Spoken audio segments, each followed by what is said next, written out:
നമസ്കാരം, ഭാരത് ലൈവിലേക്ക് സ്വാഗതം. നമസ്കാരം സഞ്ജി. ഇനി വെറും 24 മണിക്കൂറില്ല മുഖ്യമന്ത്രിയായിരുന്ന പ്രതിപക്ഷ നേതാവ് പിണറായി വിജയൻ്റെ മകൾ വീണ വിജയന്. കാരണം തൊട്ടടുത്ത ദിവസം ബുധനാഴ്ച വീണ വിജയൻ ഇഡിക്ക് മുന്നിൽ നേരിട്ട് ഹാജരായിരിക്കണം, അല്ലേ? അതെ. ഇനി മെയിൽ വേണ്ട, അവധ വേണ്ട, നോ മോർ മീഡിയേറ്റർമാര് വേണ്ട, ഒന്നും വേണ്ട, ആരും വിളിക്കേണ്ട, ഇങ്ങോട്ട് നേരിട്ട് ഹാജരാകും. അതെ, ഇഡി ഡയറക്ടർ അദ്ദേഹം നേരിട്ട് കഴിഞ്ഞ ദിവസം വീണ്ടും കൊച്ചിയിലെത്തിയിട്ടുണ്ട്. കാരണം ചോദ്യം ചെയ്യലിൻ്റെ ഒക്കെ പുരോഗതി വിലയിരുത്താനായിട്ട്. അതുകൊണ്ട് ഇനിയിപ്പോൾ വീണ വിജയൻ നേരിട്ട് അങ്ങോട്ട് ചെല്ലുക, അതാണ് ഇഡി ഇപ്പോൾ പറയുന്നത്. അവർ ആദ്യത്തെ തവണ ആയതുകൊണ്ട് ഒരു ചാൻസ് കൊടുത്തു, ഒരു ചോയ്സ് അല്ലെങ്കിൽ ഒരു ചാൻസ് കൊടുത്തു, ഒരു അവധി ചോദിച്ചു.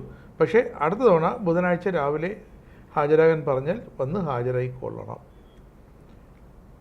സമാന രീതിയിൽ മറ്റ് 8 പേരെയും ഇഡി ഈ ആഴ്ച വിളിച്ചിട്ടുണ്ടായിരുന്നു, അല്ലേ? ശശിധരൻ കർത്ത അടക്കമുള്ള അടക്കം മറ്റു പ്രതികളെ എല്ലാം ആ ചോദ്യം ചെയ്യൽ തുടരുകയാണ്. അതായത് ഇപ്പോൾ ഏറ്റവും ഒടുവിൽ പുറത്തു വരുന്ന വിവരം അനുസരിച്ച് ഇന്നലെ നമ്മുടെ ശശിധരൻ കർത്തയുടെ മകളും ഈ CMRLന്റെ സഹോദര സ്ഥാപനമായ നിപുണ ഇന്റർനാഷണൽ ലിമിറ്റഡിൻ്റെ ഡയറക്ടർമാരിൽ ഒരാളുമായ ഷിബി എസ് കർത്ത അവരെ ചോദ്യം ചെയ്യാൻ രാവിലെ വിളിപ്പിച്ചു. അവർ രാവിലെ എത്തി. ഏതാണ്ട് എനിക്ക് തോന്നുന്നു ഒരു 11 മണിക്ക് മുമ്പ്. അതിന് മുമ്പ് അവർ ചോദ്യം ചെയ്യൽ ആരംഭിച്ചു എന്ന് വ്യക്തമല്ല. എന്തായാലും രാവിലെ ചോദ്യം ചെയ്യൽ ആരംഭിച്ചു. വൈകി ആണ് ആ ചോദ്യം ചെയ്യൽ അവസാനിച്ചത്. അവരോട് വീണ്ടും ഹാജരാകാൻ നിർദ്ദേശിച്ചിട്ടുണ്ടോ അതെന്താണെന്ന് വ്യക്തമല്ല. അതിനെ സംബന്ധിച്ച കൃത്യമായ വിവരങ്ങൾ ഇപ്പോൾ പുറത്തു വന്നിട്ടില്ല. നമ്മളിത് ചർച്ച ചെയ്യുമ്പോൾ നമുക്ക് ഒരു പക്ഷേ നമ്മൾ ചർച്ച ചെയ്തതിന് ശേഷം ഈ വിഷയം പുറത്തു വരാൻ സാധ്യതയുണ്ട്. എന്തായാലും ഒരു കാര്യം വ്യക്തമാണ്, ഷിബി എസ് കർത്തയെ ചോദ്യം ചെയ്യാൻ വിളിപ്പിച്ചു. അവർ ചോദ്യം ചെയ്തു മണിക്കൂറുകൾ. അതായത് എൻ്റെ അറിവ് ശരിയാണെങ്കിൽ ഒരു പകൽ ഏതാണ്ട് രാവിലെ തൊട്ട് വൈകും വരെ അവരെ ചോദ്യം ചെയ്യലിന് വിധേയമാക്കി. അത് ശശിധരൻ കർത്തയും ഒപ്പം മകൻ ശരൺ എസ് കർത്തയും അവിടെ ഹാജരാകേണ്ടതായിരുന്നു. ശശിധരൻ കർത്ത ആരോഗ്യസ്ഥിതി മോശമാണ് എന്ന് കാണിച്ച് അദ്ദേഹം ചികിത്സയിലാണ്. അതുകൊണ്ട് അദ്ദേഹത്തിന് വരാൻ സാധിക്കില്ല എന്ന് അദ്ദേഹം ഇത് കൊടുത്തിട്ടുണ്ട്, വിവരം കൊടുത്തിട്ടുണ്ട്. അതിനെക്കുറിച്ച് ഇഡി ഉദ്യോഗസ്ഥർ വ്യക്തമായിട്ടൊന്നും പ്രതികരിച്ചിട്ടില്ല.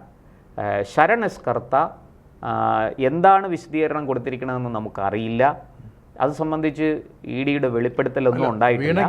പക്ഷേ ശരൺ സമീപ ദിവസങ്ങളിൽ, അതായത് ഇന്നോ നാളെയോ ഒക്കെ ആയിട്ട് തന്നെ ശരണും ഹാജരാകും എന്നാണ് നമുക്ക് കിട്ടുന്ന വിവരം. വീണയ്ക്ക് ഒരു ദിവസം സാവകാശം കൊടുക്കാൻ ഇഡിക്ക് സാധിക്കുമെങ്കിൽ അല്ല, അത് സ്വാഭാവികമാണ്. പക്ഷേ ഈ നമ്മൾ മനസ്സിലാക്കുന്നത് ഈ ഷിബി എസ് കർത്തയെ വിളിച്ച് ചോദ്യം ചെയ്യുന്നത് CMRLും എക്സാലോജിക്കും തമ്മിലുള്ള ഇടപാടുകളെക്കുറിച്ചാണ്.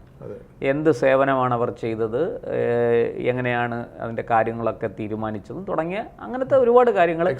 ഇവര് ഈ ഷിബി എസ് കർത്ത ലോജിസ്റ്റിക്സുമായി ബന്ധപ്പെട്ട കാര്യങ്ങളൊക്കെയാണ് കൈകാര്യം ചെയ്തുകൊണ്ടിരുന്നതെന്നാണ് വാർത്തകളിൽ നിന്ന് നമുക്ക് മനസ്സിലാകുന്നത്. അപ്പോൾ അങ്ങനെയുള്ള ഒരാളിന് തീർച്ചയായിട്ടും ഈ കമ്പ്യൂട്ടർ സംബന്ധമായ സോഫ്റ്റ്വെയർ സംബന്ധമായ സേവനങ്ങൾ വേണ്ടിവരും. അത് നൽകുന്നവരുമായിട്ട് തീർച്ചയായിട്ടും ആ കരാറിൽ ഏർപ്പെട്ടിരിക്കുന്നവരുമായിട്ട് ഇവർക്ക് ഇടപഴകാതിരിക്കാൻ കഴിയില്ല.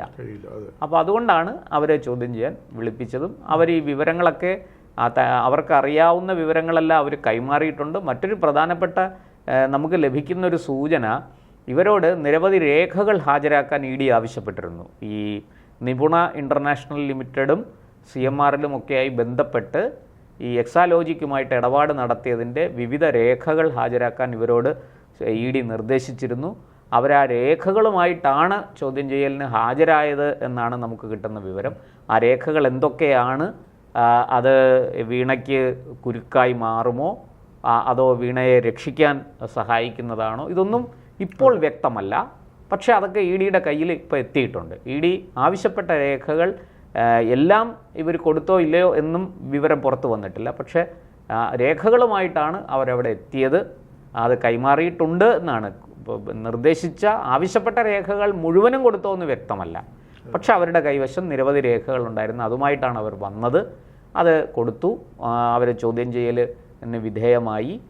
അപ്പോൾ ഇനി ഇതിൽ നിന്ന് എനിക്ക് മനസ്സിലാകുന്നൊരു കാര്യം, ഇഡി ഈ വീണയെ വീണയാണല്ലോ പ്രധാനപ്പെട്ട ഈ ശശിധരൻ കർത്ത കഴിഞ്ഞാൽ പിന്നെയുള്ള ഈ പ്രതികളിൽ ഇവർ തമ്മിലാണല്ലോ സാമ്പത്തിക ഇടപാട് നടത്തിയത്. അപ്പോൾ വീണയെ പൂട്ടാനുള്ള ഓരോരോ കുരുക്കുകളായിട്ട് ഇങ്ങനെ മുറുക്കി കൊണ്ടുവരികയാണ് ഇ ഡി വളരെ കൃത്യമാണ്. നേരത്തെ നമ്മൾ പറഞ്ഞു 54 വാല്യങ്ങളുള്ള 134 രേഖകൾ SFIOയുടെ കയ്യിൽ നിന്ന് SFIOയുടെ അന്വേഷണ റിപ്പോർട്ടിൻ്റെ ഭാഗമായി അവർ ക്രോഡീകരിച്ച, അവർ ശേഖരിച്ച വിവരങ്ങൾ, അത് കോടതിയുടെ അനുമതിയോടുകൂടി അതിൻ്റെ പകർപ്പ്, കോടതിയുടെ അനുവാദത്തോടുകൂടി ആ പകർപ്പ് ഇവർക്ക് കിട്ടിയിട്ടുണ്ട്. അപ്പോൾ ഇ ഡിയെ സംബന്ധിച്ചിടത്തോളം കാര്യങ്ങൾ കുറെ കൂടെ നിയമപരമായിട്ട് മുന്നോട്ട് പോകാനുള്ള വകുപ്പുകളായി. അതായത് ഞങ്ങൾ ഇപ്പോൾ ഒരാളെ അറസ്റ്റ് ചെയ്യുന്നു, ഇന്ന കാരണം കൊണ്ട് നിങ്ങളെ അറസ്റ്റ് ചെയ്യുന്നു എന്ന് കോടതിയിൽ ബോധിപ്പിക്കാൻ തക്കവണ്ണമുള്ള ഒരു പ്രോസിക്യൂഷൻ നടപടിയൊക്കെ ആ രീതിയിൽ മുന്നോട്ട് കൊണ്ടുപോകാൻ തക്കവണ്ണമുള്ള ഒരു ബേസ് ഇ ഡി അവിടെ ഉണ്ടാക്കി എന്നാണ് നമുക്ക് മനസ്സിലാകുന്നത്. അപ്പോൾ വീണയെ സംബന്ധിച്ചിടത്തോളം ഞാനിപ്പോഴും കരുതുന്നത് വീണയല്ല ഇതിലെ പ്രതി. വീണ ഒരു ചൂണ്ടയിൽ കോർത്ത ഇരയാണ്. വീണയെ എന്തിന് ചൂണ്ടയിൽ കോർത്ത് ഇ ഡി ഇട്ടിരിക്കുന്നു എന്ന് ചോദിച്ചാൽ കൃത്യമായിട്ട് വീണയിൽ നിന്ന് ആരിലേക്കാണോ ഈ അന്വേഷണം പോകേണ്ടത് ആ ആളെ കുരുക്കാൻ വേണ്ടി തന്നെയാണ്. നമ്മൾ ഒരാൾ വീട്ടിൽ വെറുതെ ഇരുന്നാൽ നമ്മൾ എന്ത് ചെയ്യും? ഒരു ജോലി ഏൽപ്പിക്കും അല്ലേ? ചുമ്മാ ഇരിക്കണ്ട, വെറുതെ ഇരുന്നാൽ മടി പിടിച്ചു പോകും. ഇന്ന ജോലി ചെയ്യുക, ആ ജോലി ചെയ്യുക എന്ന് കുറച്ച് ജോലികളൊക്കെ ഏൽപ്പിക്കും. ഇതിനെയും അങ്ങനെ കണ്ടാൽ പോരെ? അല്ല, നമുക്ക് ഈ ജോലി ഏൽപ്പിക്കുന്നതല്ല ഇവിടുത്തെ വിഷയം. സാമ്പത്തിക ക്രമക്കേടുകൾ, ഈ കള്ളപ്പണം വെളുപ്പിച്ചിരിക്കുന്നു, ഇതൊക്കെയാണ് ആക്ഷേപവും ആരോപണവുമായിട്ട് വന്നിരിക്കുന്നത്. ഇത് നമുക്ക് ഈ പറഞ്ഞതുപോലെ ചുമ്മാ ഇപ്പോൾ ഞാൻ ചോദിക്കട്ടെ, നമ്മളൊക്കെ ഇങ്ങനെ ജോലി ചെയ്തൊക്കെ ജീവിക്കുന്നവരാണ്. നമുക്കെതിരെ എത്ര കേസ് വന്നു? എനിക്ക് ഇപ്പോഴും എൻ്റെ ഓർമ്മയിലുണ്ട്, ഞാൻ പോലീസുമായിട്ട് ബന്ധപ്പെടാൻ ഇടയായ സാഹചര്യം. ഒരു തവണ വണ്ടിക്ക് കൈ കാണിച്ചു, ഞാൻ എൻ്റെ 2 വീലർ ഓടിച്ചു വരുമ്പോൾ കൈ കാണിച്ചു. അപ്പോൾ ഞാൻ രേഖകളെല്ലാം എടുത്തു ചെന്നു. അത് നോക്കിയ SI എൻ്റെ അടുത്ത് പറഞ്ഞു, ഇൻഷുറൻസ് കഴിഞ്ഞിരിക്കുകയാണ്, 100 രൂപ പെറ്റി അടയ്ക്കണം. ഇപ്പോഴല്ല, വളരെ പണ്ടാണ് കേട്ടോ. ഞാൻ പറഞ്ഞില്ല സാർ, കഴിഞ്ഞിട്ടില്ല. കഴിഞ്ഞു അനിയ, ഇന്നലെ ആയിരുന്നു. നമ്മൾ ഡേറ്റ് മറന്നുപോയി. സംഭവം ഈ മാസമാണ് ഇൻഷുറൻസ് കഴിയുന്നതെന്നൊരു ഓർമ്മയുണ്ടായിരുന്നു, പക്ഷേ ഡേറ്റ് നമുക്ക് ഓർമ്മയിലില്ലായിരുന്നു. അങ്ങനെ പൊല്യൂഷൻ തീർന്നു പോയി. അങ്ങനെ പിടിച്ചാൽ 100 രൂപ പിഴ അടയ്ക്കേണ്ടി വരും. ഇപ്പോൾ അതൊക്കെ കൂടുതലാണ് പിഴ. അപ്പോൾ അതുകൊണ്ട് നമ്മളിപ്പോൾ വളരെ കോൺഷ്യസ് ആണ്. ഇപ്പോൾ കൃത്യമായിട്ട് ഈ 1-2 തവണ ഇങ്ങനെ, ഒരു തവണ ഇൻഷുറൻസിനും ഒരു തവണ പൊല്യൂഷനും പിഴയടക്കേണ്ടി വന്നുകൊണ്ട് നമ്മൾ വളരെ കൃത്യമായിട്ട് പിടിക്കാതിരുന്നെങ്കിലോ? അത് പിടിക്കാതിരുന്നാൽ നമ്മൾ ഓർക്കത്തുമില്ല. നമ്മൾ ഇത് അങ്ങനെ ഇപ്പോൾ 2 മാസം 3 മാസമൊക്കെ കഴിഞ്ഞ് ഇൻഷുറൻസ് അടയ്ക്കുന്നവരുണ്ട്. നമുക്കത് പറയാൻ പറ്റില്ല, മറന്നുപോകും. ഇത് അങ്ങനെ ഒന്നും അല്ല. അല്ല, ഇത് എത്ര എന്ത് ചെയ്താലും പിടിക്കപ്പെടില്ല ഒരു ആത്മവിശ്വാസം. അതൊക്കെ അപകടമാണ്. കാരണം എന്നായാലും കള്ളത്തരം പൊളിയും, സത്യം പുറത്തു വരും. ഇവിടെ കൃത്യമായിട്ട് നടന്നിരിക്കുന്നത് ഈ വലിയൊരളവിൽ പണം എങ്ങനെ വന്നു, എന്തിനു വന്നു, നിങ്ങൾ കൊടുത്ത സേവനം എന്താണ് എന്ന് പറഞ്ഞ അന്വേഷണം ആരംഭിച്ചിരിക്കുന്നത് അവസാനം കള്ളപ്പണം വെളുപ്പിക്കലിലേക്ക് ചെന്നെത്തി നിൽക്കുകയാണ്. ക്രമക്കേട് 200-ലധികം കോടി രൂപയുടെ ക്രമക്കേടാണ്. ഒരുപാട് കാര്യങ്ങൾ മാത്രമല്ല, ഇപ്പോൾ പുതിയ ചില വിവരങ്ങൾ നമ്മുടെ വാർത്താ ചാനലുകൾ കഴിഞ്ഞ ദിവസമൊക്കെ ചർച്ചയിലൊക്കെ വന്നൊരു കാര്യമാണ്. അതായത് എനിക്ക് തോന്നുന്നു വളരെ കാലങ്ങളായിട്ട് നമ്മുടെ സംസ്ഥാന ആരോഗ്യ വകുപ്പിന് കീഴിലാണ് മലിനീകരണ നിയന്ത്രണ ബോർഡ് വരുന്നത്. 2016 പിണറായി വിജയൻ അധികാരമേറ്റപ്പോഴും അങ്ങനെയായിരുന്നു. പിന്നീട് അത് മാറി. ഈ മലിനീകരണ നിയന്ത്രണ ബോർഡ് മുഖ്യമന്ത്രിയുടെ ചുമതലയിലേക്ക് ഇതിനകത്ത് വരുന്ന ആരോഗ്യ വകുപ്പിന് കീഴിൽ വരുന്ന പരിസര മലിനീകരണവുമായി ബന്ധപ്പെട്ട കാര്യങ്ങൾ നമ്മുടെ ആരോഗ്യത്തെയാണല്ലോ ആദ്യം ബാധിക്കുന്നത്. അപ്പോൾ അതുകൊണ്ട് ആ വകുപ്പിന് കീഴിലാണ് ഈ മലിനീകരണ നിയന്ത്രണ ബോർഡിനെ സ്ഥാപിച്ചിരിക്കുന്നത്. ശരിക്കും അത് പോകണമെങ്കിൽ ഒന്നുകിൽ ആരോഗ്യ വകുപ്പ് അല്ലെങ്കിൽ വ്യവസായ വകുപ്പ്, ഈ 2 മന്ത്രിമാർക്കാണ് അതിൽ ഉത്തരവാദിത്തമുള്ളത്. ഫാക്ടറിസം പോലീസ് ഉള്ള വ്യവസായ വകുപ്പും അതുപോലെ ആശുപത്രി. മനുഷ്യന്റെയും ഇതര ജീവജാലങ്ങളുടെയും ആരോഗ്യത്തെ, പരിസ്ഥിതി എന്ന് പറഞ്ഞാൽ ആരോഗ്യം എന്ന് തന്നെ നമുക്ക് അർത്ഥം എടുക്കാം.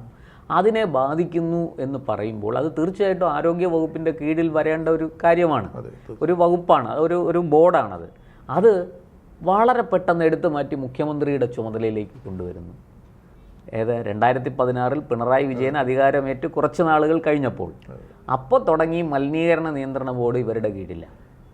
ആ മലിനീകരണ നിയന്ത്രണ ബോർഡ് ശശിധരൻ കർത്തയുടെ CMRLന് വേണ്ടിയിട്ട് എന്തൊക്കെ വിട്ടുവീഴ്ചകൾ ചെയ്തു, എന്തൊക്കെ വിട്ടുവീഴ്ചകൾ ചെയ്തു, എന്തൊക്കെ കാര്യങ്ങളിൽ കണ്ണടച്ചു, ഇതൊക്കെ അന്വേഷിക്കേണ്ട കാര്യങ്ങളല്ലേ. ഈ ആരോപണങ്ങൾ വരുന്നത് അവിടെയാണ്. അപ്പോൾ ഇതിനകത്ത് കഴമ്പുണ്ട് എന്ന് നമുക്ക് തോന്നുന്നത്, കേൾവിക്കാർക്ക് തോന്നുന്നത് അതുകൊണ്ടാണ്, പൊതുജനത്തിന് തോന്നുന്നത് അതുകൊണ്ടാണ്. തീയില്ലാതെ പുകയുണ്ടാവുമോ? അപ്പോൾ ഇതൊക്കെ ഇങ്ങനെയൊക്കെ വന്നപ്പോൾ അതാണ് പറഞ്ഞത്, വീണയ്ക്ക് പണം കിട്ടാൻ കാര്യം വീണയ്ക്ക് സ്വാധീനിക്കാൻ കഴിയുന്ന ഉന്നത പദവിയിലിരിക്കുന്നൊരു ബന്ധു, അതാരാ? സ്വന്തം അച്ഛനാ. അതാണ് ഇവിടുത്തെ വിഷയം. അതിനാണ് ഈ കള്ളപ്പണം വെളുപ്പിക്കൽ ഉൾപ്പെടെയുള്ള കാര്യങ്ങൾ ഇതിനകത്ത് നടന്നോ എന്ന് അന്വേഷണ ഏജൻസികൾ സംശയിക്കുന്നത്. അതുകൊണ്ടാണ് കർത്തയുടെ മകൾ അല്ലേ ഇപ്പൊ ചോദ്യം ചെയ്യുന്ന പറയുന്ന കർത്തയുടെ മകളെ ചോദ്യം ചെയ്യുന്നു. മകൻ ഉണ്ട്, അവരുടെ ചുമതല, അവരുടെ ജോലി നിപുണ എന്റർപ്രൈസ് അടക്കം ലോജിസ്റ്റിക്സ്, നിപുണ ഇന്റർനാഷണൽ ലിമിറ്റഡ് അടക്കം എല്ലാം ഇന്റർനാഷണൽ ആണ് അല്ലേ? അതെ അതെ. അല്ല, ഇവർക്ക് രാജ്യാന്തര ഇടപാടുള്ള കമ്പനിയാണ്. ലോജിസ്റ്റിക്സ് അത് ചരക്ക് നീക്കമാണ്. ഈ ചരക്ക് നീക്കം എന്ന് പറഞ്ഞാൽ കരിമണൽ ഖനനം, ഈ ധാതുക്കൾ കേരളത്തിൽ വലിയതൊരു ഉപയോഗിക്കുന്നില്ല. രാജ്യത്തിന് പുറത്ത് ജർമ്മനിയിലും ഫ്രാൻസിലും ഒക്കെയാണ് ഈ ഇൽമനൈറ്റ് അടക്കമുള്ള കയറ്റി അയക്കുന്നത്. അപ്പോൾ ഈ ധാതുക്കൾ കയറ്റി അയക്കുന്ന ലോജിസ്റ്റിക്സ് സ്ഥാപനവുമായി ഉപസ്ഥാപനവുമായിട്ട് എന്താണ് വീണ വിജയന് ബന്ധം? അവർക്ക് എന്ത് സേവനം നൽകി? അതെ, അവർക്ക് ഈ ദുബായ് വഴിയുള്ള സേവനത്തിന് എന്താണ്? അല്ല, അതൊക്കെ നമുക്കിപ്പോൾ ഞാൻ പറയുന്നത് ED കൂടുതൽ വിശദാംശങ്ങൾ പുറത്തു വരട്ടെ, എന്നിട്ടേ നമുക്കത് ചർച്ച ചെയ്യാൻ കഴിയും. ഇപ്പോൾ ഇതിൻ്റെ ഒരു പ്രശ്നം എന്താണെന്ന് പറയാം രാജേഷ്. ചില കാര്യങ്ങൾ നമുക്കറിയാം, പക്ഷെ നമുക്കത് പറയാൻ പറ്റില്ല. എന്താ കാരണം എന്ന് വെച്ചാൽ കേസിൻ്റെ അന്വേഷണത്തെ ബാധിക്കും. അത് ചിലപ്പോൾ ഒരു കോടതിയലക്ഷ്യ നടപടിയിലേക്ക് പോകാം, നമുക്കെതിരെ പോലും കേസ് വരാം. അപ്പോൾ ചില കാര്യങ്ങളിൽ നമ്മൾ പത്രക്കാരാണ്, ഞങ്ങൾ മാധ്യമപ്രവർത്തകരാണ്, ഞങ്ങൾക്ക് എന്തും ചെയ്യാനുള്ള സ്വാതന്ത്ര്യമുണ്ട്. ഞാനൊരു സംശയം പറയുന്നുള്ളൂ.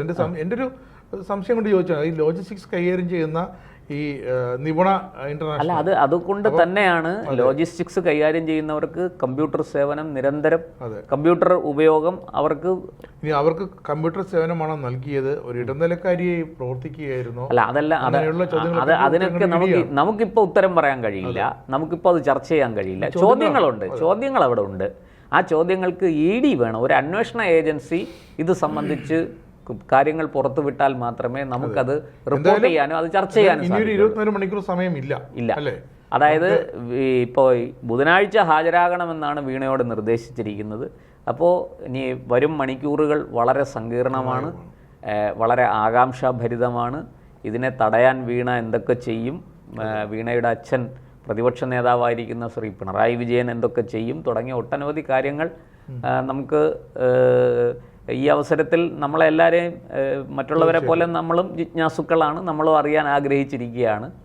പക്ഷേ നമുക്ക് ഇപ്പോൾ അതൊന്നും പ്രവചിക്കാൻ കഴിയില്ല. വീണ ബേക്കറി ജംഗ്ഷനിലെ പിണറായി വിജയന്റെ ബസ്സിൽ നിന്നും എപ്പോൾ പുറത്തിറങ്ങുമെന്ന് ചാനൽ ലൈവ്, അതെ, ചാനലുകൾ ഇവിടം തൊട്ടേ വീണയെ പിന്തുടർന്ന് കൊച്ചി വരെ പോകും. കൊച്ചിയിലെ ഓഫീസിലാണ് ഇപ്പോൾ ഷിബി എസ് കർത്തയെ ചോദ്യം ചെയ്തിരിക്കുന്നത്. ശരണിനോടും ഹാജരാകാൻ പറഞ്ഞിരിക്കുന്നത് അവിടെയാണ്, വീണയോടും ഹാജരാകാൻ പറഞ്ഞിരിക്കുന്നത് അവിടെയാണ്. അപ്പോൾ സ്വാഭാവികമായിട്ടും ചാനലുകളൊക്കെ ലൈവ്, തിരുവനന്തപുരം തൊട്ട് അതുവരെ ലൈവായിട്ട് വീണയെ പിന്തുടരാനുള്ള സാധ്യതയുണ്ട്. നമുക്കറിയാമല്ലോ, പണ്ട് ഉമ്മൻചാണ്ടിയുടെ CD തപ്പി കോയമ്പത്തൂർ പോയ കഥയൊക്കെ നമുക്കറിയാമല്ലോ.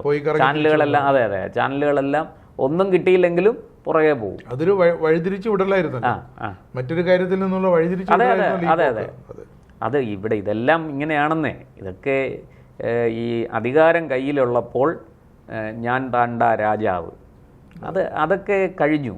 ആ അധികാരം കയ്യിലില്ലാത്തപ്പോൾ വെറും ഷൂ. എന്തായാലും നമുക്ക് കാത്തിരിക്കാം കൂടുതൽ വിവരങ്ങൾക്കായിട്ട്. വീണയെ സംബന്ധിക്കുന്ന ഈ ചോദ്യം ചെയ്യൽ കഴിഞ്ഞാൽ, ഇപ്പോൾ ഈ ഷിബിയെയും ശരണിനെയും ഒക്കെ ചോദ്യം ചെയ്താൽ മാത്രം പോരാ, വീണയെ കൂടെ ചോദ്യം ചെയ്യണം. അങ്ങനെ ചോദ്യം ചെയ്ത് കഴിയുമ്പോൾ കൂടുതൽ വിവരങ്ങൾ പുറത്തു വരും. നമുക്ക് ബാക്കി കാര്യങ്ങൾ അപ്പോൾ ചർച്ച ചെയ്യാം.